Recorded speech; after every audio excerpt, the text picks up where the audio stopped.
Le Point Bourse vous est présenté par Bourse Direct.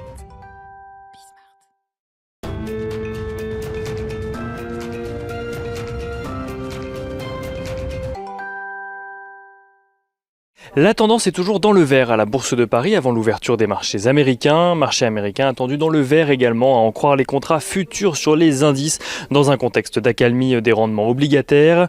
Après avoir atteint un pic à 1,6% la semaine dernière, le taux à 10 ans américain revient aux alentours des 1,44% aujourd'hui, tandis que le taux à 30 ans revient lui aux alentours de 2,22%. En Australie, où les rendements à 10 ans se sont envolés jusqu'à 2% la semaine dernière, la Banque centrale australienne a réitéré ce matin ses rachats d'actifs après en avoir déjà effectué la semaine dernière. Le taux à 10 ans australien qui évolue actuellement aux alentours des 1,7%.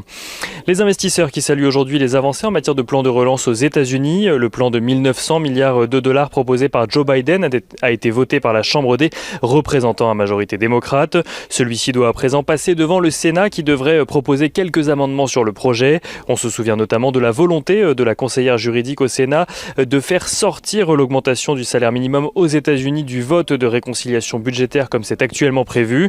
En cas d'ajout d'amendement, alors le texte devrait revenir devant la Chambre des représentants pour un nouveau vote. Il n'en reste pas moins que les parlementaires américains espèrent trouver un compromis d'ici au 14 mars, date à laquelle s'arrêtent les aides actuelles.